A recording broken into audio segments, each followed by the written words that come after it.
Sintayong untuk ke kalian penggemar Jazz Indo. Pelatih hebat itu dinilai, tapi untuk gue itu pelatih hebat. Maka dari itu, dari 2 tahun yang lalu, gue sudah bilang level kita itu Asia. Karena gue lihat perkembangan timnas. Gue melihat perkembangan timnas bahwa, oh, prosesnya udah bener loh. Sintayong tahu kapan dia harus main rapat, kapan dia harus main jauh, kapan dia memanfaatkan ruang, kapan harus melakukan long ball, kapan bermain dari sayap, kapan masuk ke tengah, siapa harus masuk, Kambuaya, Lili Pali harus dukung. Itu kelihatan semua, perubahan taktil itu kelihatan semua, sesuai dengan kapasitas pemain. Sintayong resmi kembali tangani timnas Indonesia. Saya belum selesai di sini. Jakarta, 28 Juni 2025, dalam sebuah konferensi pers yang penuh antusiasme, kelegaan, dan sedikit ketegangan, Sintayong akhirnya resmi diperkenalkan kembali sebagai pelatih kepala tim nasional Indonesia. Pria asal Korea Selatan itu duduk di meja konferensi yang disesaki wartawan, mengenakan setelan hitam sederhana dengan dasi merah menyala, warna yang konon ia pilih karena mencerminkan semangat dan ambisi barunya untuk membawa Garuda terbang lebih tinggi. Saya belum selesai di sini, ucap Shin dalam bahasa Korea yang diterjemahkan langsung oleh juru bicaranya, membuka konferensi pers yang digelar di gedung PSSI, Jakarta. Kalimat itu langsung disambut tepuk tangan para jurnalis, official, dan bahkan sejumlah pemain muda yang turut hadir di ruangan. Kembalinya sang arsitek. Kembalinya Shin ke kursi pelatih bukan tanpa cerita. Setelah kontraknya habis awal tahun 2024 lalu dan sempat meninggalkan Indonesia untuk kembali ke Korea Selatan, publik sepak bola tanah air terbelah, sebagian menyayangkan kepergiannya, sebagian lagi merasa era baru harus dimulai. Namun, rentetan hasil kurang konsisten setelah kepergiannya, termasuk kegagalan di Piala Asia U23 dan minimnya progres tim senior, memunculkan tekanan dari masyarakat dan media kepada PSSI untuk memulangkan pelatih yang dikenal disiplin dan tegas itu. Sintayong bukan hanya pelatih. Dia adalah arsitek dari generasi baru sepak bola Indonesia, kata Ketua Umum PSSI, Erick Thohir, dalam sambutannya. Kami tidak ragu memulangkan beliau karena ini tentang kesinambungan proyek jangka panjang. Konferensi pers yang emosional. Dalam sesi tanya-jawab yang berlangsung lebih dari 1 jam, Shin terlihat jauh lebih santai dibanding awal karirnya bersama timnas Indonesia pada 2020. Namun sesekali, sorot matanya menunjukkan ketegasan lama yang masih tertanam kuat. Saya kembali karena saya percaya pada potensi pemain-pemain muda Indonesia. Mereka belum mencapai titik terbaiknya. Saya ingin menyelesaikan apa yang saya mulai, ujarnya, merujuk pada proyek regenerasi skuad Garuda sejak kelompok usia U19 hingga tim senior. Ketika ditanya soal negosiasi dengan PSSI, Shin menjawab dengan diplomatis namun jujur. Itu pembicaraan yang sulit. Saya punya tawaran dari klub dan tim nasional lain, termasuk dari Timur Tengah dan Asia Timur. Tapi hati saya tertinggal di sini. Saya ingin melihat hasil dari kerja keras yang sudah dimulai 5 tahun lalu. Target, Piala Dunia dan prestasi regional. Salah satu pertanyaan paling ditunggu datang dari jurnalis senior yang menanyakan target utama Shin dalam periode keduanya ini.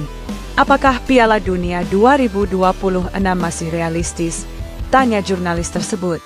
Shin menjawab dengan senyum kecil. Saya tidak ingin memberi janji kosong. Tapi dengan perencanaan yang tepat dan kerjasama dari semua pihak, PSSI, pemain, dan Liga, kami bisa bersaing. Target saya jelas, membawa Indonesia ke babak ketiga kualifikasi Piala Dunia dan setidaknya semifinal Piala Asia 2027. Pernyataan itu membuat ruangan hening sejenak. Tak banyak pelatih berani menyampaikan target ambisius secara terbuka, terutama setelah sebelumnya gagal menembus semifinal di Piala Asia 2023. Namun itulah gaya Shin, terbuka, apa adanya, dan penuh tekanan. Pemain, disiplin, dan tantangan liga. Dalam sesi selanjutnya, Shin berbicara panjang lebar tentang pentingnya pembenahan sistem kompetisi di Indonesia, termasuk jadwal liga yang sering bentrok dengan kalender FIFA dan minimnya menit bermain bagi pemain muda. Tanpa kompetisi yang sehat, tim nasional tidak akan berkembang. Kita butuh liga yang mendukung pemain muda, bukan hanya mengejar juara klub, tegasnya. Dia juga mengisyaratkan kemungkinan merombak struktur staf pelatih dan mendatangkan beberapa asisten baru dari Korea Selatan, termasuk pelatih kiper dan analis data pertandingan. Namun ia memastikan bahwa sejumlah staf lokal yang selama ini bekerja bersamanya akan tetap diberi tempat. Semua keputusan didasarkan pada performa. Siapapun yang bekerja keras dan punya dedikasi akan saya ajak terus, katanya. Mengenai skuad, Shin tidak memberikan banyak bocoran. Namun ia menegaskan bahwa tidak akan ada tempat bagi pemain yang tidak disiplin. Saya tidak peduli seberapa bagus Anda di klub. Jika Anda tidak berlatih dengan sungguh-sungguh dan tidak menunjukkan semangat nasionalisme, Anda tidak akan dipanggil, ujarnya tajam. Respons publik dan dukungan pemain. Sejumlah pemain timnas senior dan U23 memberikan respons positif melalui media sosial tak lama setelah pengumuman resmi. Kapten timnas, Asnawi Mangkualam, menulis di Instagram, "Welcome back, coach. Ayo kita selesaikan yang belum tuntas." Pemain muda seperti Marcelino Ferdinand dan Arhan Kakak juga mengunggah foto mereka bersama Shin di pelatnas sebelumnya, menunjukkan antusiasme untuk kembali diasuh oleh pelatih yang pernah membentuk mereka sejak usia belia. Publik pun ramai menyambut kepulangan Shin dengan hashtag STE Kembali dan Garuda Bangkit 2025 yang menjadi trending topik di X. Sebelumnya Twitter, dalam waktu kurang dari 1 jam. Akhir konferensi. Janji tanpa gula-gula. Menutup konferensi pers, Shin Tae-yong berdiri dari kursinya, membungkuk dalam-dalam, lalu berkata dalam bahasa Indonesia yang masih terdengar kaku namun penuh makna. Saya tidak janji trofi cepat, tapi saya janji kerja keras dan tim yang kalian bisa banggakan.